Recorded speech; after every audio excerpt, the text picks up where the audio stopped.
Now, when these compensation and benefits are not sufficient for the staff, of course, they become disgruntled, they become, weary, they become demotivated, they don't have interest anymore. And I'm going to talk about my experience in that area in a bit.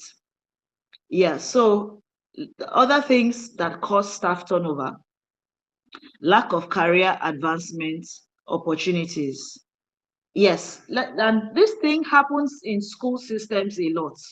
And I'm going to explain why. If you look at the corporate ladder of other organizations, an employee can go from a clerk, develop himself or herself to get more qualifications, certifications, degrees, and then become maybe work in the administrative department, and go up the ladder up to a point of becoming a general manager over the years, with training, with experience and promotion and all that. But if you look at a school system, to be practical and realistic, how do staff go up the ladder? You came in as a teacher. What's the next thing you can be? Let's say a supervisor, a HOD, head of department. Okay. Then you could even climb up the ladder to become the school administrator, or the principal, or vice principal, and then principal. So question is, what next? After that, what next? So in the education system, in school system, especially this side of the world, we may not have so many ladders to climb while we are in the classroom, while we're in the school.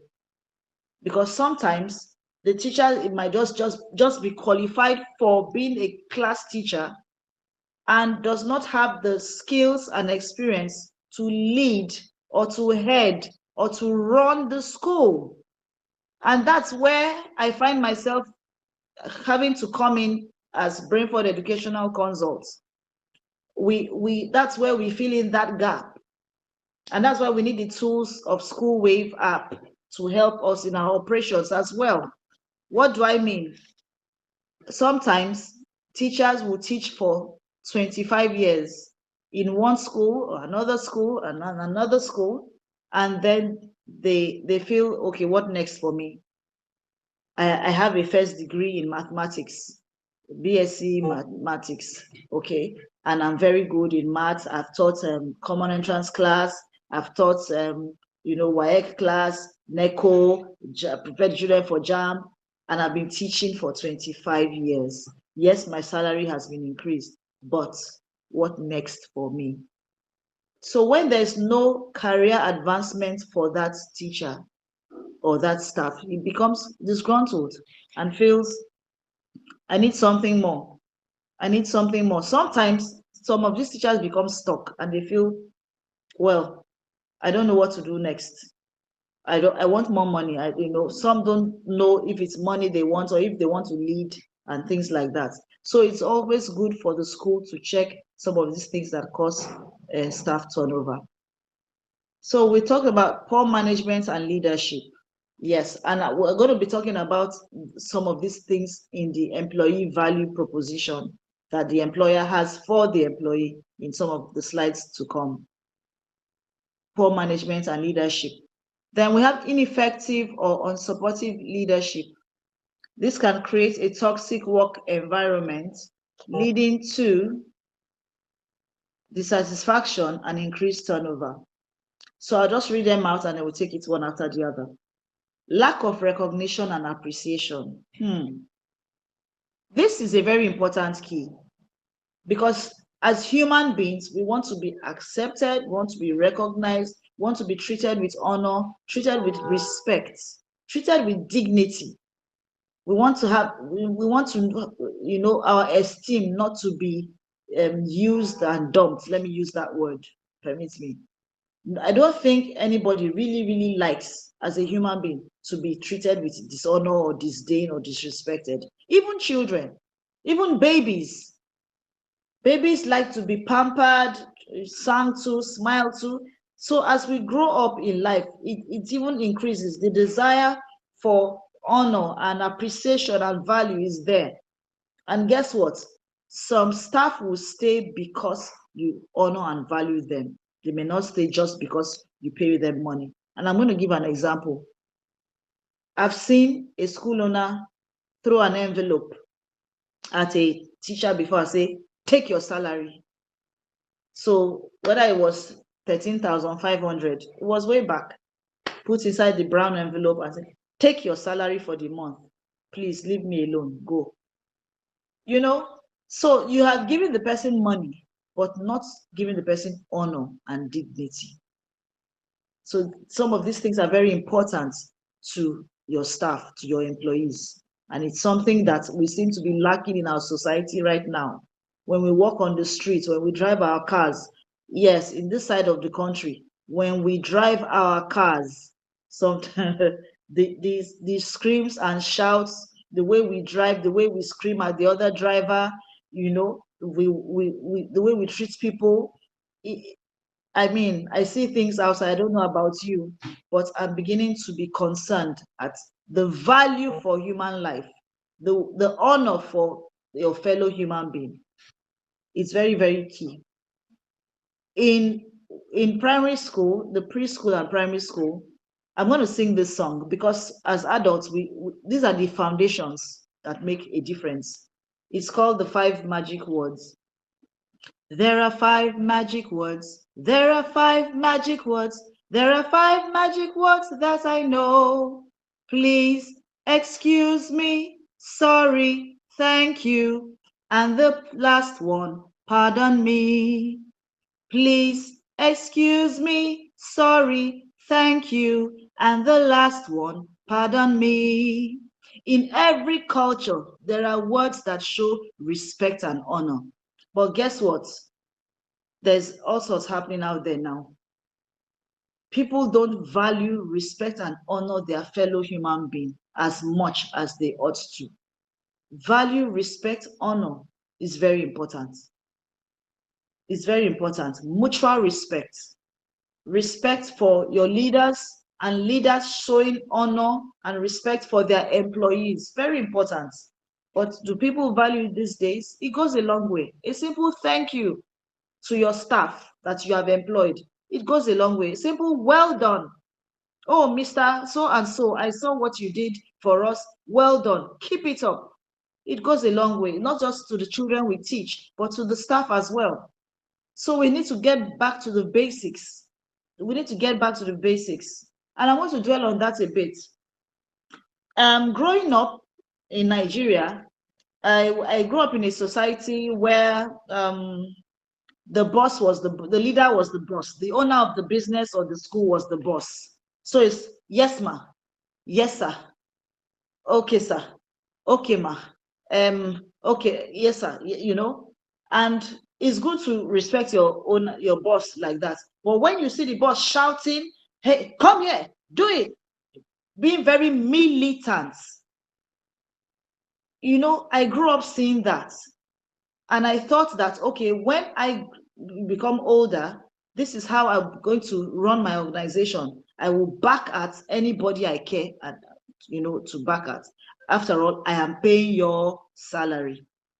But guess what? In this day and age, this century that we are in, it doesn't really work. And you can see it reflecting in the Gen Zs. The Gen Zs and the ones before them will tell you, oh, you are giving me mental health issues. Don't shout at me. That method, that does not work anymore in this day and age. You need to look for more democratic methods with your staff. You cannot use that obey the last command in your school system. They would do your bidding, but they may not respect you as a school owner or as a leader. They will just say, yes, sir, yes, ma'am, but you will not get their heart, their love, and loyalty. So if you're looking for loyal staff, there has to be something more than backing out orders. As a school leader, as a school owner, as a supervisor, a head, school head, you have to, even if your culture, whether you are Igbo, Yoruba, Hausa, your Akwa Ibom, Edo, wherever you are from, and your forefathers were using that method, it will not work now. Wake up and smell the coffee. Things have changed times have changed. I have 2 teenage children, and the method I wanted to use when disciplining them and raising them up was that method, because my own parents used that method for me, raising me up. Guess what? They look at me and say, "Mommy, no, talk to me. Mommy, talk to me." That's what my teenage children tell me. "Mommy, talk to me. I will listen to you." And guess what? I had an experience when I was teaching primary 4 in a school at Ikoyi in the year 2002. I was teaching a science class, and the students, the children, were misbehaving, running around, and I was a new teacher. I was new in education, and I did not have those classroom management skills as I have now. And I was shouting, "Keep quiet, keep quiet." And the more I shouted, the more they laughed at me. And guess what? The one boy walked up to me and said, "Mrs. Deji, don't you think you need anger management classes?" And I was shocked. A primary 4 child telling me you need anger management classes. So your shouting, your screaming in this generation will not work. There are other methods of communication, giving out orders that would make your staff respect you, honor you, and be loyal to you. So I just felt I should chip that in. If you're a leader, you're shouting, you're screaming, I'm the boss here. Yes, you are the boss, but there are other better methods of communicating and getting your employees or your staff to do those things you want them to do. And I practically felt we should address that. Okay, other causes of staff turnover: lack of recognition and appreciation. Have we talked about that? We will talk about it as we go on. Inadequate work-life balance. Yes, I remember mentioning in the first one we did, the first session webinar we had, about being in a school where I had an experience, and I like to practically share experiences. We were told that on that day, the very day, we had no prior information. We're not communicated to prior, and we're told to do up our classrooms, that inspectors from USA were coming the next day. The very next day, we're having inspectors from the United States of America to inspect our classroom in a school here in Lagos. And that was all we knew. So we went around trying to get things sorted and put the class in order. From 5 p.m. in the evening till 8 p.m. And I was a new bride. I was a newly wedded woman. And it was 8 p.m. My husband was waiting for me at home. So I looked around and I said, "Okay, what do? We've put our class, everything, the records, the children's books, everything is sorted. Can we go home now?" And I had no answer from anyone, So I said, "Okay, it's late. Let me go home." I mean, this is 8 p.m. in a school here in Lagos. And I went home. Guess what? The next day, a query was waiting for me. And that query letter said, "Why did you leave the school without permission? You were not supposed to leave until you were told to." Hello, I didn't stay long in that school. Because as a new bride, there should be work-life balance. I looked at my letter. My letter said I could close at 5 p.m. I leave school at 8 p.m. without prior communication from my authorities, and you are giving me a query for going home at 8 p.m. Hello, if you are that school owner that does that to your staff, please stop it. Communicate in advance. "Oh, we're going to have inspection in the next week, or in the next 2 weeks, or in the next term, and on this particular day or this set of days, staff will be required to stay up till this time. Please, adequate arrangements and preparation should be made at home," and this. Communicate effectively before you take that out on your staff. These things happen in this side of the world. In other places, they can even sue the company or the school, because human beings have rights. Legally, they have rights. So it's just because of the society we find ourselves in, some things happen and nobody can do anything about it, and nobody can say anything.